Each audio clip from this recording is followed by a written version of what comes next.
ಎಲ್ಲರಿಗೂ ನಮಸ್ಕಾರ. ಇನ್ನು ಯಾರು ನನ್ನ ಚಾನಲ್ನ ಸಬ್ಸ್ಕ್ರೈಬ್ ಮಾಡಿಲ್ಲ ದಯವಿಟ್ಟು ಸಬ್ಸ್ಕ್ರೈಬ್ ಮಾಡಿ, ಲೈಕ್ ಮಾಡೋದನ್ನು ಮಾತ್ರ ಮರಿಬೇಡಿ. ಇವತ್ತು ನಾನು ಯಾಕಪ್ಪ ಇಷ್ಟು ಬೇಗ ಎದ್ದು ಎಲ್ಲ ರೆಡಿ ಮಾಡ್ತಾ ಇದ್ದೀನಿ, ದೇವರಿಗೆಲ್ಲ ಪೂಜೆ ಮಾಡಿದ್ದೀನಿ ಅಂತ ಅಂದರೆ, ಇವತ್ತು ನಾನು ದೇವಸ್ಥಾನಕ್ಕೆ ಹೋಗೋಣ ಅಂತ ಹೊರಟಿದ್ದೀನಿ. ನಾವು ಯಾವುದೇ ದೇವಸ್ಥಾನಕ್ಕೆ ಆಗಲಿ ಆಚೆ ಆಗಲಿ ನಾವು ಎಲ್ಲೇ ಹೊರಟರು ಫಸ್ಟು ನಮ್ಮ ಕುಲದೇವರಾದ ನಮ್ಮ ಮನೆ ದೇವರಿಗೆ ನಾವು ದೀಪನ ಹಚ್ಚಿ ಪೂಜೆ ಮಾಡಿ ಹೋಗೋದ್ರಿಂದ ತುಂಬ ಒಳ್ಳೆಯದಾಗುತ್ತೆ, ನಾವು ಹೋಗೋ ಕಾರ್ಯ ಯಶಸ್ಸಾಗುತ್ತೆ ಅಂತ ಅಂದ್ಬಿಟ್ಟು ಹೇಳ್ತಾರೆ. ಸೊ ನಾನು ನಮ್ಮ ಮನೆಯವರು ದೇವಸ್ಥಾನಕ್ಕೆ ಹೋಗೋಣ ಅಂತ ಹೋಗ್ತಾ ಇದ್ದೀವಿ.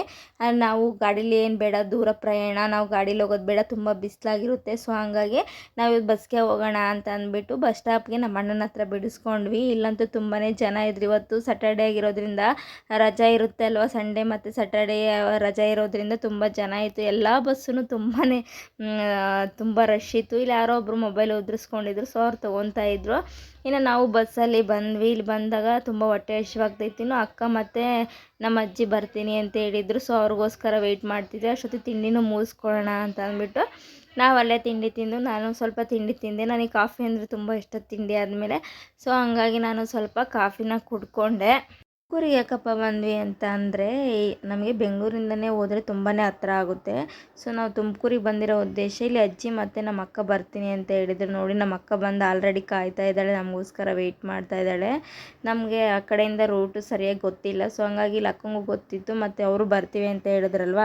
ಸೊ ಹಂಗಾಗಿ ಇಬ್ಬರು ಜೊತೆಲೇ ಹೋಗೋಣ ನಾವು ಅಂತಂದ್ಬಿಟ್ಟು ಬಂದ್ವಿ.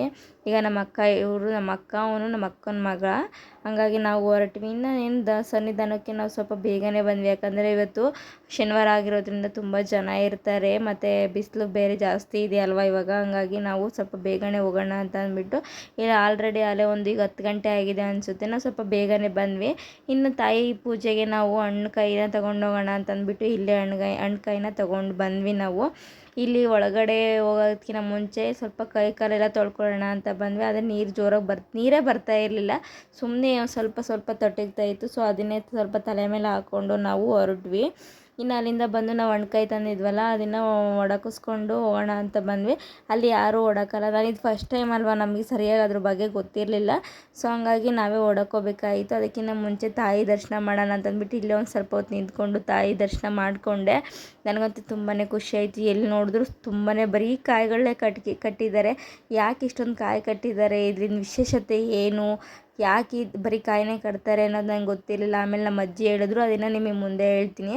ಇನ್ನು ನಮ್ಮ ಮನೆಯವರು ನಾವು ಹಣ್ಕಾಯಿ ತಂದಿದ್ವಲ್ವ, ಸೊ ಅದನ್ನ ಇಲ್ಲೇ ಒಡಕೋಣ ಅಂತ ಒಡಕೊಂಡ್ವಿ. ನಮ್ಮ ಮನೆಯವ್ರಿಗೆ ತೊಟ್ಲುಕಾಯಿ ಹೊಡೆದ್ರು, ಅದನ್ನೇ ಹೇಳ್ಬಿಟ್ಟು ನಗ್ತಾ ಇದ್ರಲ್ಲ, ಯಾಕೋ ತೊಟ್ಲುಕಾಯಿ ಹೊಡೆದು ತೊಟ್ಲು ಕಟ್ತೀಯ ಅಂತ ಅಂದ್ಬಿಟ್ಟು ತಮಾಷೆ ಮಾಡ್ತಾಯಿದ್ರು ಅವ್ರಿಗೆ. ಸೊ ಇನ್ನು ನಾನು ನಮ್ಮ ಅಜ್ಜಿ ಮತ್ತು ನಮ್ಮ ಅಕ್ಕ ನಮ್ಮ ಮನೆಯವರೆಲ್ಲನ ದೇವಸ್ಥಾನಕ್ಕೆ ಹೋಗೋಣ ಅಂತಂದ್ಬಿಟ್ಟು ಒಳಗಡೆ ಬಂದ್ವಿ. ಆಚೆಗಡೆ ಅಷ್ಟೊಂದು ಜನ ಏನು ಕಾಣಲಿಲ್ಲ. ಒಳಗಡೆ ಬಂದಾಗ ಗೊತ್ತಾಯಿತು ಒಳಗಡೆ ಎಷ್ಟು ಜನ ಇದ್ದಾರೆ ಅಂತ ಅಂದ್ಬಿಟ್ಟು. ಏನಿಲ್ಲ, ಮಿನಿಮಮ್ ಒಂದು 3-4 ಲೈನ್ ತುಂಬ ಜನ ಜಾಸ್ತಿ ಇದ್ದರು. ನಾನು ಯಾಕಪ್ಪ ಶನಿವಾರ ಆಗಿದ್ರೂ ಇಷ್ಟೊಂದು ಜನನೇ ಇಲ್ಲ ಅಂತ ಅಂದ್ಕೊಂಡೆ ಹೊರಗಡೆ ನೋಡಿ. ಆದರೆ ಅಲ್ಲಿರೋ ಜನ ಎಲ್ಲ ಇಲ್ಲೇ ಒಳಗಡೆ ಬಂದಿರೋದ್ರಿಂದ ಇಲ್ಲೇ ಜನ ತುಂಬಾ ಇದ್ದರು. ಸೊ ಹಂಗಾಗಿ ನಾವು ಇಲ್ಲಿ ನಿಂತ್ಕೊಂಡು ಲೈನ್ ಪ್ರಕಾರನೇ ಬಂದ್ವಿ. ಇನ್ನು ತಾಯಿ ದರ್ಶನಕ್ಕೆ ನಾವು ಒಳಗಡೆ ಬಂದ್ವಿ. ಆದರೆ ತಾಯಿ ಅಮ್ಮನವ್ರ ದರ್ಶನದಲ್ಲಿ ವೀಡಿಯೋ ಮಾಡೋಕ್ಕೆ ಬಿಡಲಿಲ್ಲ. ಸೊ ಹಂಗಾಗಿ ಅಲ್ಲೇ ಸ್ವಲ್ಪ ವೀಡಿಯೋ ಮಾಡ್ಕೊಂಡು ಬಂದೆ. ಇನ್ನು ಬ್ಯಾಕ್ ಸೈಡಲ್ಲಿ ಇಲ್ಲಿ ನಾವು ಏನಾದರೂ ಅಂದ್ಕೊಂಡು ಹರಕೆ ಮಾಡ್ಕೊಂಡಿದ್ರೆ ಇಲ್ಲಿ ಕಾಯಿನ ಕಚ್ಚುತ್ತೆ ಅಂತ ಹೇಳಿದ್ರು. ಸೊ ಹಂಗಾಗಿ ನಾವು ಸ್ವಲ್ಪ ಕಾಯಿನ ಕಚ್ಚೋಣ, ಏನಾದರೂ ನಮಗೂ ತುಂಬಾ ತಾಪತ್ರಯ ಇತ್ತು ಮನೆ ಕಡೆ. ಸೊ ಹಂಗಾಗಿ ಅದೇನಾದರೂ ಬಗೆಹರಿಯುತ್ತೆ ತಾಯಿ ಅಂತ ಅಂದ್ಬಿಟ್ಟು ಅಮ್ಮನವ್ರ ಹತ್ರ ಕೇಳಿಕೊಂಡು ನಾನು ಕಾಯಿನ ಹಚ್ಚೋಕ್ಕೆ ಅಂತ ಹೋದೆ. ಅದು ಕೊನೆಗೂ ಅದು ಹಿಡಿಲಿಲ್ಲ. ಸೊ ಹಂಗೆ ಬೀಳ್ದಂಗೆ ಇರಲಿ ಅಂತ ಅಂದ್ಬಿಟ್ಟು ಅಲ್ಲೇ ಮೇಲೆ ಇಟ್ಬಿಟ್ಟು ಬಂದೆ. ಇನ್ನು ನಾವು ಕಾಯಿ ತೊಗೊಳ್ಳೋಣ ಅಂತ ಬಂದ್ವಿ. ಇಲ್ಲಿ 50 ರೂಪಾಯಿ ಕೊಟ್ಟರೆ ಕಾಯಿ ಕೊಡ್ತಾರೆ. ಸೊ ಹಂಗಾಗಿ ನಾವು ಟೋಕನ್ ತೊಗೊಂಡು ಕಾಯಿ ತೊಗೊಂಡು ಬಂದೆ ಇಲ್ಲಿಗೆ.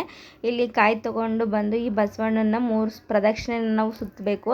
ಸೊ ನಾವು 3 ಸತಿ ಪ್ರದಕ್ಷಿಣೆ ಹಾಕಿ ಅಲ್ಲಿ ಪಾದಗಳಿದ್ದಾವೆ, ಪಾದಕ್ಕೆ ಅದನ್ನು ಮುಟ್ಟಿಸಿ ಇನ್ನೊಂದು ಸತಿ ನಮಸ್ಕಾರ ಹಾಕ್ಕೊಂಡು ನಾವು ಬರಬೇಕು. ಸೊ ಇಲ್ಲಿಂದ ಬಂದಮೇಲೂ ಅಷ್ಟೇ ನಮಗೆ ಇಲ್ಲಿ ಅಮ್ಮನವ್ರದ್ದೊಂದು ಚಿಕ್ಕದಾಗಿ ಚಾಮುಂಡೇಶ್ವರಿ ತಾಯಿ ವಿಗ್ರಹದ ಮುಂದೆ ಇನ್ನೊಂದು ವಿಗ್ರಹ ಇಟ್ಟಿದ್ದಾರೆ. ದೊಡ್ಡ ವಿಗ್ರಹದ ಮುಂದೆ ಇನ್ನೊಂದು ಚಿಕ್ಕ ವಿಗ್ರಹನ ಇಟ್ಟಿದ್ದಾರೆ. ಅಲ್ಲಿಗೆ ಬಂದಾಗ ನಮಗೆ ಅದನ್ನು ಕಾಯಿನ ನಿವುಳಿಸ್ಬಿಟ್ಟು ಕೊಡ್ತಾರಂತೆ. ಅದಕ್ಕೆ ನಾನು ನೋಡಿ ಇಲ್ಲಿ ಕಾಯಿ ತೊಗೊಂಡು ಬಂದಿದ್ದೀನಿ. ಇಲ್ಲಿ ಬಸವಣ್ಣನಿಗೆ ಮುಂಚೆನೇ ಹೋಗಿ 3 ಪ್ರದಕ್ಷಿಣೆ ಹಾಕ್ಬಿಟ್ಟು ಸ್ವಾಮಿ ಪಾದಕ್ಕೆ ನಮಸ್ಕಾರ ಮಾಡಿಕೊಂಡು ಬಂದಿದ್ದೀನಿ. ಇಲ್ಲೂ ಅಷ್ಟೇ ತಾಯಿ ಚಾಮುಂಡೇಶ್ವರಿಗೆ ದರ್ಶನ ಮಾಡಿಕೊಂಡು ಅಲ್ಲಿ ಚಿಕ್ಕದಾಗಿ ವಿಗ್ರಹ ಇದೆ ಅಂತ ಹೇಳಿದ್ನಲ್ವ, ಆ ವಿಗ್ರಹಕ್ಕೆ ಅವರೇ ಮೇಲಿಂದ ಕೆಳಗೆ ನಿವುಳಿಸ್ಬಿಟ್ಟು ಕೊಡ್ತಾರೆ. ಸೊ ನಾನು ಆ ರೀತಿ ನಿವುಳಿಸ್ಕೊಂಬಿಟ್ಟು ಬಂದಿದ್ದೀನಿ. ಈ ಕಾಯಿನ ಕಟ್ಟೋ ಉದ್ದೇಶ ಏನಂತ ಅಂದರೆ, ನಮ್ಮಲ್ಲಿ ಏನಾದರೂ ಕಷ್ಟಗಳು ತಾಪತ್ರಯಗಳು ಇರ್ತಾವಲ್ವ, ಸೊ ಅದನ್ನು ನಾವು ಮನಸ್ಸಲ್ಲಿ ಅಂದ್ಕೊಂಡು ನಮಗೆ 5 ವಾರ ಆಗಿರ್ಬೋದು, 7 ವಾರ ಆಗಿರ್ಬೋದು, ಇಲ್ಲ 9 ವಾರ ಆಗಿರ್ಬೋದು, ಇಲ್ಲ 11 ವಾರ ಆಗಿರ್ಬೋದು, ಈ ರೀತಿ ನಾವು ಅಂದ್ಕೊಂಡು ನಮ್ಮ ಏನು ಕಷ್ಟಗಳಿದ್ದಾವೋ ಆ ಕಷ್ಟಕ್ಕೆ ನಾವು ಈ ರೀತಿ ಕಾಯಿ ತಗೊಂಡು ನಾವು ಎಷ್ಟು ವಾರ ಬರ್ತೀವೋ ಅಷ್ಟು ವಾರನೂ ಒಂದೇ, ಅಂದರೆ ಪ್ರತಿ ಸತಿನೂ ಕಟ್ಟುವಾಗ ಪ್ರತಿಯೊಂದು ಕಷ್ಟ ಹೇಳ್ಕೊಳ್ಳೋ ಆಗಿಲ್ಲ.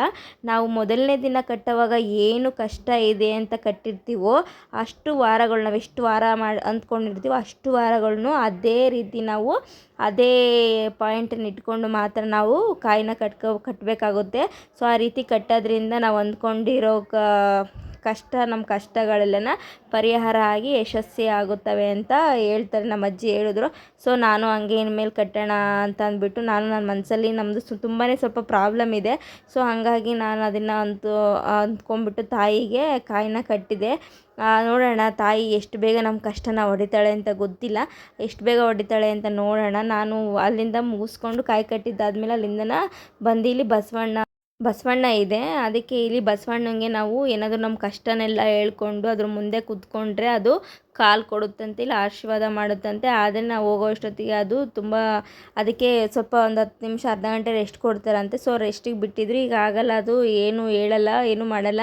ನಿಮ್ಗೆ ಅಷ್ಟು ಟೈಮ್ ಇದ್ದರೆ ಕೂತ್ಕೊಳ್ಳಿ ಇಲ್ಲಿ, ಇಲ್ಲ ಅಂದರೆ ನೀವು ಅದನ್ನು ಬಾಲ ಮುಟ್ಟಿ, ಆ ತ್ರಿಶೂಲ ಅಂತ ಇದೆ ನೋಡಿ, ತ್ರಿಶೂಲ ಅಂತ ಅದ್ರ ಮೇಲೆ ಹಚ್ಚೆ ಹಾಕಿದರೆ ಅಲ್ಲಿ ಕೈ ಮುಗಿದ್ಬಿಟ್ಟು ಹೋಗಿ ಅಂತ ಹೇಳಿದ್ರು. ಸೊ ನಾವು ಟೈಮ್ ಆಗುತ್ತೆ ಮತ್ತು ಬಿಸಿಲಾಗುತ್ತೆ ಅಂದ್ಬಿಟ್ಟು ಅಲ್ಲಿ ಮುಗಿಸ್ಕೊಂಡ್ಬಂದ್ವಿ. ಇನ್ನು ನಮಗೆ ಪ್ರಸಾದನೂ ಸಹ ಕೊಟ್ಟರು. ಸೊ ಹಂಗಾಗಿ ನಾವಿನ್ನು ಅಲ್ಲಿ ಪ್ರಸಾದ ತಿಂದು ನಾವು ಹೊರಡೋಣ ಅಂತ ಹೊರಟ್ವಿ. ಇಲ್ಲಿ ತುಂಬ ದಿನ ಆಗಿತ್ತು ಈ ರೀತಿ ಆಟೋದಲ್ಲಿ ಕೂತ್ಕೊಂಡು. ಸೊ ಹಂಗಾಗಿ ಆಟೋದಲ್ಲಿ ಈ ರೀತಿ ಹಿಂದೆನೇ ಕೂತ್ಕೊಂಡ್ವಿ. ಆಮೇಲೆ ಮತ್ತು ಇನ್ನೊಂದು, ಅಲ್ಲಿ 70 ರೂಪಾಯಿ ಕೊಟ್ಟರೆ ಈ ರೀತಿ ನಮಗೆ ಒಂದು ವೀಡಿಯೋನ ಮಾಡಿ ಕೊಡ್ತಾರೆ. ಸೊ ನನಗಂತೂ ಈ ವಿಡಿಯೋ ತುಂಬ ಇಷ್ಟ ಆಯಿತು, ನಾನು ಮಾಡಿಸ್ಕೊಂಡೆ ಈ ವಿಡಿಯೋನ. ಮತ್ತು ಇನ್ನೊಂದು, ನಾವು ಏನಾದರೂ ನಮಗೆ ಮಾಟ ಮಂತ್ರ ಅಂತ ಏನಾದರೂ ಇದ್ದರೆ ಅದನ್ನು ಅಮಾವಾಸ್ಯೆ ಪೌರ್ಣಮಿ ದಿನ ಇಲ್ಲಿ ತಡೆನೂ ಸಹ ಹಿಡಿತಾರೆ. ಸೊ ನಿಮ್ಗೆ ಯಾರಿಗೆ ಈ ರೀತಿ ಕಷ್ಟಗಳು ತೊಂದರೆಗಳು ಇದ್ದಾವೆ ಅಂದರೆ ಇಲ್ಲಿಗೆ ಒಂದು ಸತಿ ಭೇಟಿ ಕೊಡಿ friends. Thank you all, bye.